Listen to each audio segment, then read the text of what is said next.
was recorded quite recently, and I basically kind of went out to a local area where I live in London, and there's like a little kind of man-made river, and I dropped a hydrophone down into the river because I wanted to hear more like nature in the river. And then actually all I could hear, well, what was really, really loud was the sound of the tube trains under the water. And it kind of really highlighted to me the impact of sort of man-made sounds on the city, both above ground and below ground.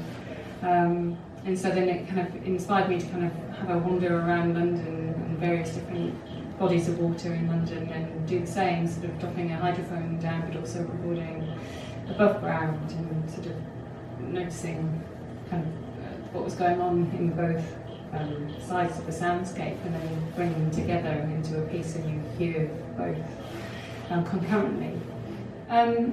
Yeah, and what I noticed was that sort of the sounds in the water, you know, might get sounds from like a really long way away. Kind of, they felt like they were really up close, and it kind of really felt like it was playing with distance, and also kind of layering, like recording a train going above under a bridge, and then recording the kind of sounds from the water, and I really like the kind of different kind of vertical layers of sound that I was getting as well with the soundscapes.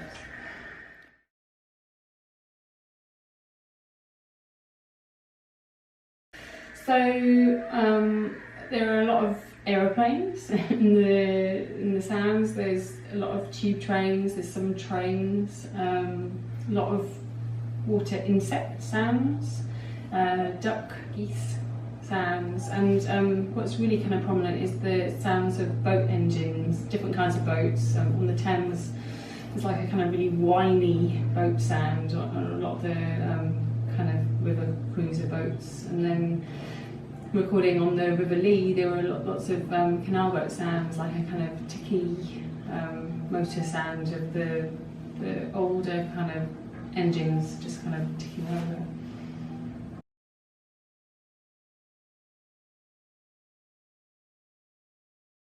I haven't made that connection, but yeah, living on a narrowboat for a bit sort of made me really aware of the water aspect of London. I mean, there's loads of water in London, and yeah, kind of fascinated by the various different sounds you get, and a little bit of nostalgia actually for the old canal engines.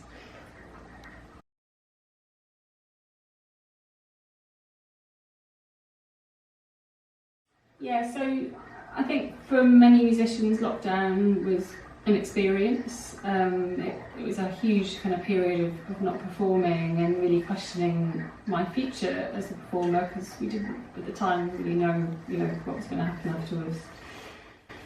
And it made me want to expand my skills. I realised that just performing an acoustic instrument was quite a specific set of skills, and I wanted to kind of broaden that.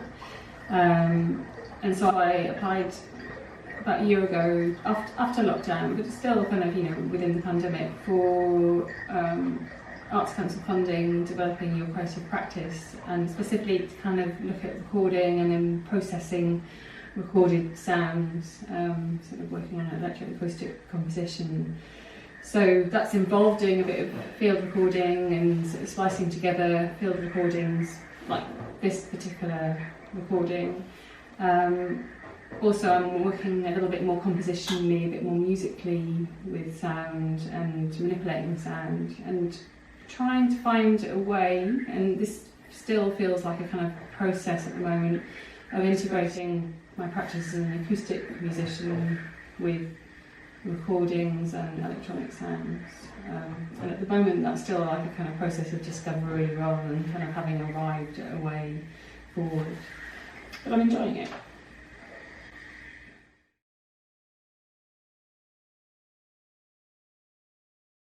I'm trying to create a collection of compositions that are an integration of field recording, sound manipulation and acoustic instruments. So there'll be some composition elements and some improvised elements, because I don't want to kind of completely let go of my long background as an improvising musician, so what's gradually starting to come together is a collection of pieces that will be, I don't know, like a kind of album length work. So that's the kind of main thing that I'm concentrating on at the moment in terms of this practice, and then alongside that doing my performance practice and still kind of going out into the world with microphones and collecting sounds and recordings for future use.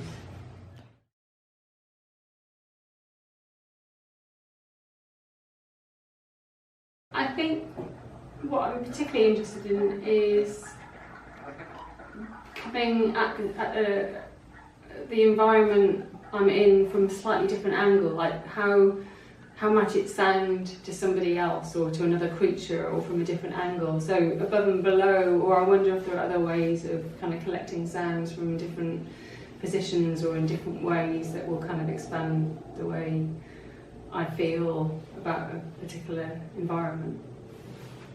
Yeah, no, I just want to say a huge thanks to Project DIVFUSE and Livia Garcia for organising this, because it's really wonderful to have this kind of opportunity to present things in a, not particularly too pressured, but in a way that allows, you know, me to start to kind of work in this way and take steps. And also obviously a massive thanks to the Arts Council for the DIVFUSE grant and supporting artists to kind of expand and develop their practice.